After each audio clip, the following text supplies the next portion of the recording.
The sirens, the flashing lights, the twisted metal. Rasheeda Frost stood on the side of the highway, mascara running down her face, watching paramedics fight to keep her son alive. What looked like a random car accident was about to spiral into one of the darkest, most terrifying chapters of her life. Because, according to what started leaking online, this wasn't just a crash, it might have been a setup, a message, or even a failed execution attempt. Within minutes, social media timelines were flooded. Pray for Rasheeda's son. Frost family hit. Who did this? But behind all the hashtags and headlines, inside that cold hospital, a mother sat shaking, replaying one question in her mind over and over again. Who would come for my child? And when evidence started pointing toward deliberate sabotage, when anonymous messages began warning that her family was being humbled, when dashcam footage surfaced that showed a dark SUV swerving straight into her son's lane, Rasheeda realized something chilling. This wasn't about luck. This wasn't about bad driving. Someone out there wanted to break her by attacking the one thing she loved most, her child. So what really happened that night? Was this a freak highway tragedy? Or a calculated hit? And how far is Rasheeda willing to go to get justice? We're breaking it all down step by step.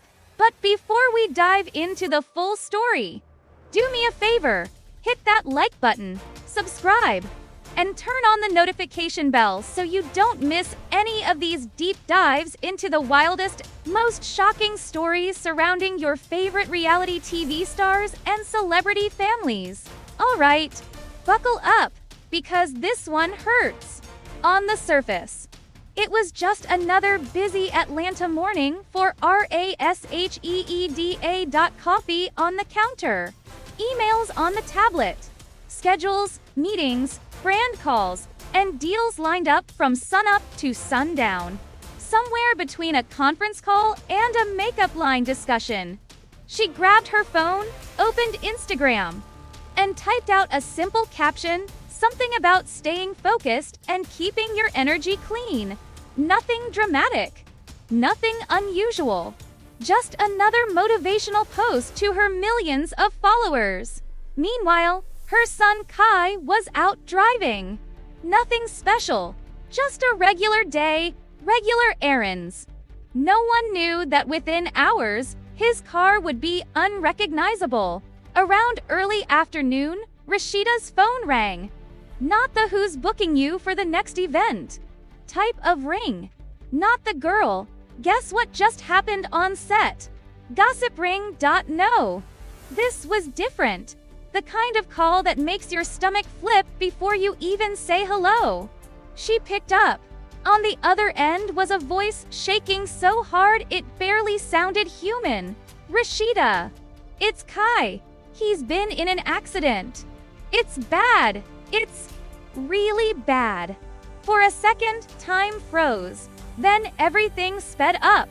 The phone dropped. Her heart jumped into her throat. She didn't even put on shoes.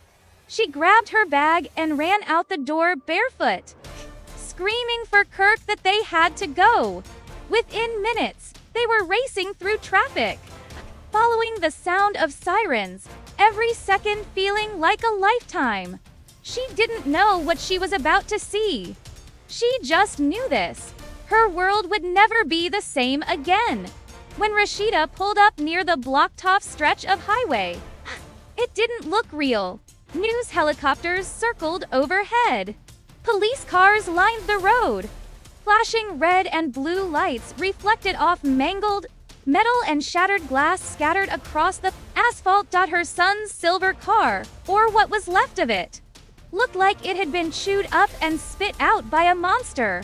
The front was crushed. The side was torn open. Smoke drifted from the twisted frame. The smell of burned rubber and leaking oil twisted her stomach. Rasheeda tried to run forward, but officers held her back. "Ma'am, you can't go there. That's my son." "That's my baby. Let me through." Her voice was shredded with panic. Tears blurred her vision. Then, through the chaos, she saw it. A bloodied sneaker. A chain she recognized. A familiar shape on a stretcher. Paramedics were surrounding him, barking orders, working fast. "Pulse is weak. Get him stabilized. Let's move now." His body was limp. His face bloodied. The kind of image that burns itself into a mother's mind forever. Rasheeda's screams cut through the noise. Raw. Animal. Desperate. Is he breathing? Is he breathing? One paramedic glanced at her, gave the smallest nod. "Barely. We've got to go. Now." The ambulance doors slammed shut. Sirens wailed again. The vehicle sped off toward the hospital. Rasheeda fell to her knees on the side of the road. Shaking, sobbing, the world spinning around her. Seconds later, Kirk pulled up, jumped out of the car, saw the wreckage, and his face went ghost white for a moment. There were no cameras, no TV, no businesses. No drama, just two parents standing in the middle of a nightmare. The hospital felt like another universe. White walls, cold air, fluorescent lights that made everything feel sharper and more unreal. Doctors rushed Kai past them into the emergency room. Nurses shouted numbers, stats, orders. Rasheeda wasn't allowed past a certain door.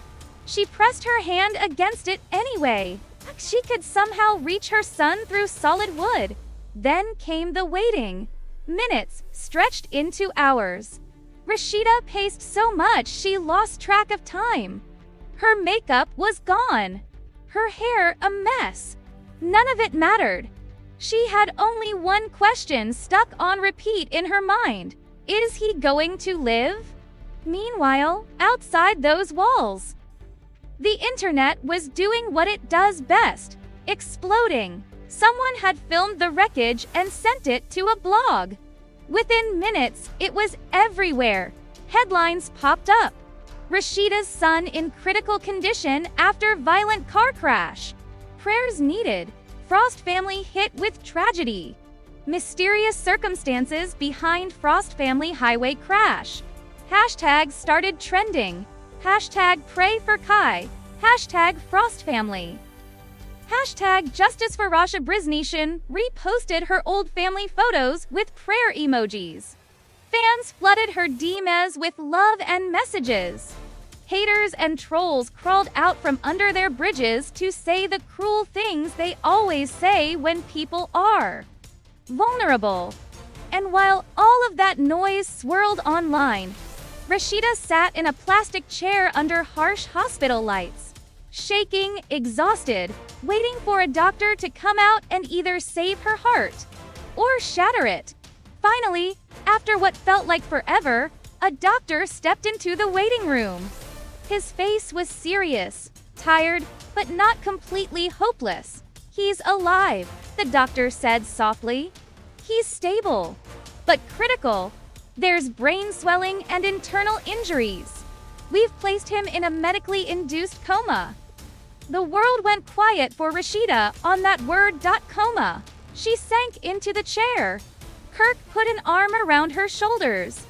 For once, there were no arguments, no reality TV drama, no business tension, just two parents praying their child would live.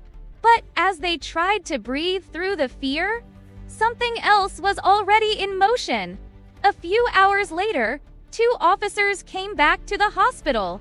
At first, Rasheeda thought they were just there to get the basic details. But what they said next changed everything. "We're still investigating," one of them began. "But there are some things that don't add up at the scene." He explained that the early report suggested something unusual. Evidence that the brakes might have been tampered with. Brake fluid levels that didn't make sense. Strange tire marks that didn't match a simple loss of control. And most importantly, A second vehicle spotted near Kai's car moments before the crash. We're looking into the possibility that this was intentional. The officer said carefully. Rasheeda just stared at him. Intentional? The tears stopped. Her breathing changed. Fear twisted into something else entirely. Anger. Not the petty kind. Not the "you said something shady on TV" kind. A deeper, darker fury. The kind that comes from a mother realizing, someone might have tried to kill her child. Her mind raced through memories. Old business deals that turned ugly. Former friends who become enemies. People who thought she was too successful, too confident, too blessed. People who hated seeing her win. She'd dealt with jealousy, gossip, and shade for years. But this would be another level if someone really did this on purpose. They went for the jugular, and Rasheeda knew in that moment, if it was true, she would not rest until she found out who. A day later, a close friend came to the hospital and pulled Rasheeda aside quietly. "I need to show you something," she said, holding a small USB drive. The footage came from a gas station near the crash site. The camera angle was grainy, but clear enough to tell the story. Rasheeda watched it unfold on a laptop in a quiet waiting room. Kai's car driving down the road, not speeding, not swerving, just driving. A dark SUV appears in the distance behind him. The SUV speeds up, closing the distance faster and faster. It shifts lanes aggressively. It swerves toward Kai's car. And just as the SUV moves directly into his lane, the footage cuts out. The camera lost the crash. But it captured enough. Rasheeda's blood boiled. This didn't look like a simple accident. It looked like someone had hunted her son down. She handed the footage over to the police immediately. But in her heart, she already knew. Whatever this was, it was not random. And she wasn't just going to wait around and hope someone else figured it out. The police were working the case, but Rasheeda knew something about the system. It moved slow. Too slow. Her son didn't have time for slow. So she called someone she trusted. A man named Marcus. Old friend. Old connections. Someone who knew how to dig into places most people never see. Marcus had moved from the reality TV orbit into cyber investigations and private security work. Quiet. Smart. Ruthless when he needed to be. She handed him everything. The gas station footage. The details of the crash. The rumors she'd heard. The people she suspected. "Find whoever did this," she told him. "Whatever it takes." Within 24 hours, Marcus came back with something big. He'd pulled a partial plate number from the footage and run it through every database he had access to. One hit matched a rental car company in Alpharetta. The renter's name? Fake. The ID? Fake. But the phone number linked to the account wasn't fake. It was attached to someone connected to a woman Rasheeda once had serious beef with. A woman involved in a failed business deal. A woman who had gone silent, disappeared from the social circles after losing a legal and financial battle. This was revenge. It was way beyond petty. It was criminal. At the same time, the internet kept adding fuel to the fire. A blog released leaked 911 audio from the scene where a panicked witness cried. "It just hit him. Oh my God, it didn't even stop. It sped up." Comment sections filled with theories. Fans pointed fingers. Conspiracy threads popped up. Some people said it looked like street racing. Others said it felt more like a hit. A few accused Rasheeda of staging everything for publicity, as if any mother would gamble with her child's life like that. But while they argued in the comments, Rasheeda focused on something else. The truth. Then came another twist. A local Atlanta blogger, famous for uncovering reality TV and music industry mess, posted a series of screenshots that shook everyone. Anonymous DMs. Days before the crash. Messages that read, "Watch that Frost family. They're about to get humbled. Everything they built is about to be tested." No names. No details. Just warnings. Cold, vague, and sinister.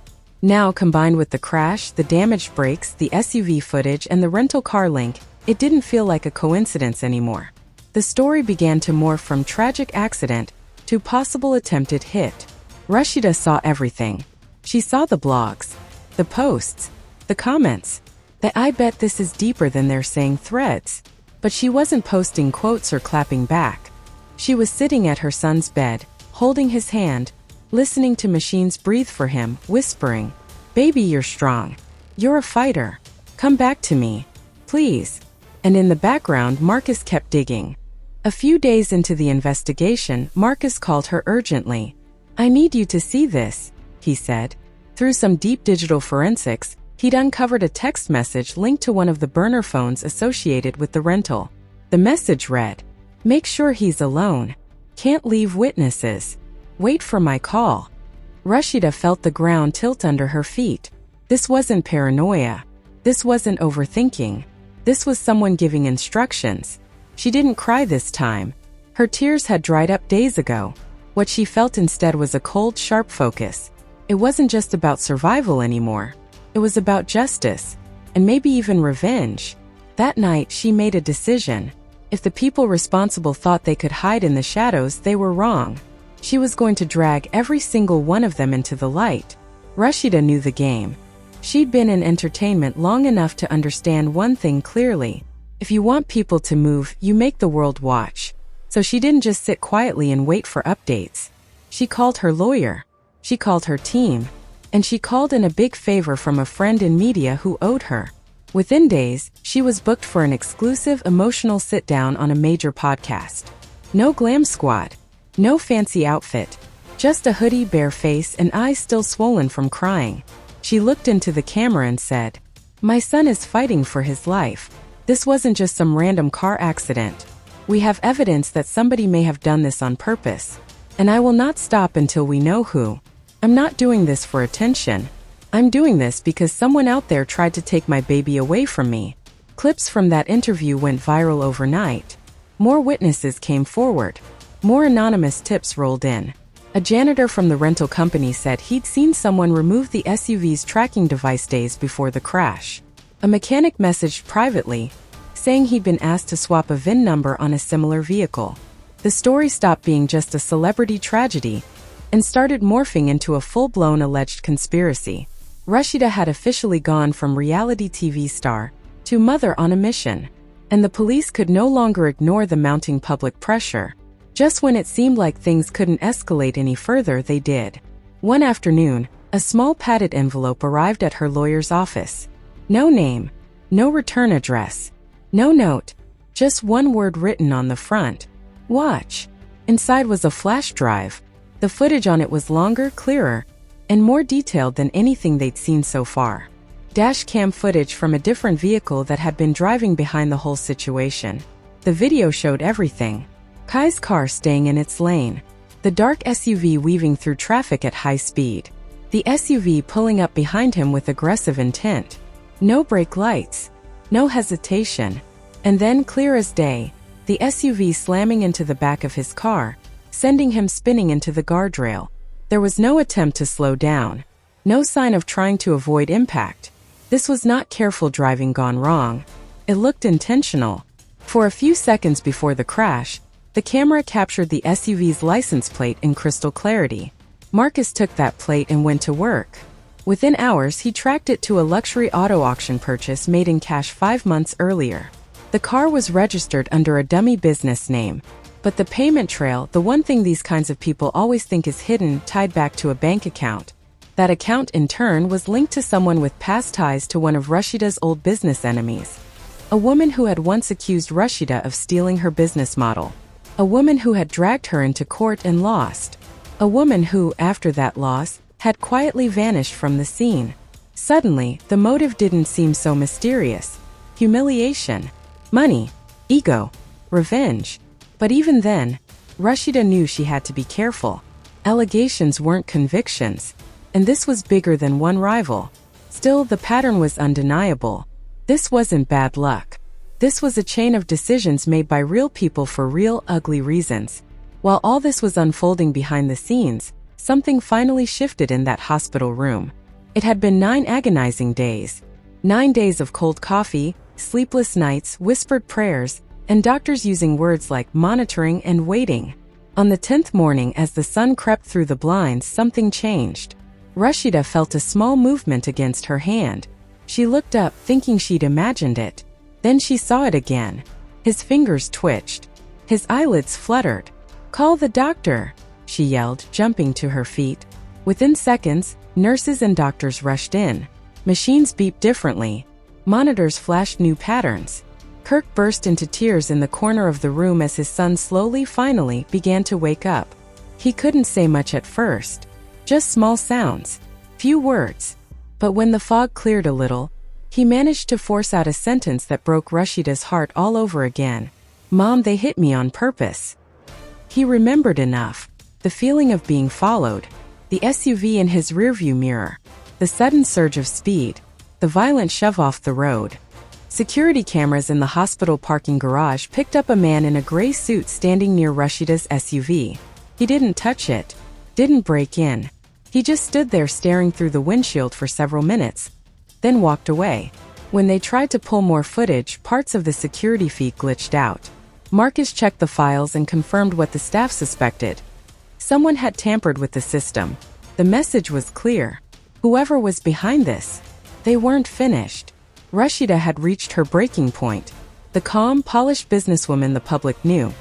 The one who could keep it together during reunions, scandals, and storylines was gone. Standing in her place now was a different version of her. A mother who had seen her son nearly die. A woman who'd watched evidence pile up that someone may have tried to take him out. A fighter who was no longer scared of what might happen if she pushed too hard. She arranged a press conference. Not one of those cute little hotel room PR-controlled events. This was bigger. Cameras from every local outlet showed up. Photographers, bloggers, fans watching live from their phones. Rasheeda stepped up to the mic with her lawyer on one side and Marcus on the other. She didn't mention any names directly. She didn't accuse anyone outright. But she laid out the facts as she knew them. The crash. The suspicious brake evidence. The gas station footage. The anonymous warnings. The dashcam video. The text message about no witnesses. The rental car links. The story blew up. News networks picked it up. Social media timelines turned into investigative threads. People began demanding updates from law enforcement. Journalists started digging into old business connections, lawsuits, and shady deals that had been sitting quietly in the background for years. The pressure worked. Law enforcement officially upgraded the case to an attempted murder investigation. And now it wasn't just Rasheeda hunting for the people behind this. The law was too. So here we are. A son nearly killed in a violent crash. A mother turned into a one-woman justice machine. Evidence that points to planning, money, grudges, and calculated moves. Anonymous sources, dashcam footage, digital footprints, tampered cameras, and a family that refuses to be silenced. But even after everything you just heard, there's still one question that hangs in the air. Was this truly just a horrible, tragic accident? Or was it a cold, calculated attack meant to send a message to one of reality TV's strongest families? Rasheeda fought like a lioness, for her son, for the truth, and for every parent who has ever been pushed to their breaking point. She turned pain into power and fear into fuel. But this story? It's not over yet. There are still loose ends. Still whispers. Still people hiding behind fake names, shell companies, and burner phones. Still secrets waiting to come out. And that's where you come in. If you've been following along, I want to know what you think. Do you believe this was an intentional hit? Do you think old business enemies could really go this far for revenge? Or could there still be another twist in this story that no one sees coming? Let me know your thoughts in the comments below. And if you want more deep dives into stories like this, where reality TV meets real-life danger, where fame collides with darkness, and where the truth is buried under layers of drama and secrets, make sure you white heavy check mark hit that like button, white heavy check mark subscribe to the channel, white heavy check mark turn on all notifications so you never miss when we break down the next wild chapter in this saga. Because if there's one thing we know for sure, it's this. The streets are talking, the receipts are stacking, and the internet never forgets. Stay locked in. The next chapter might be the most explosive one yet.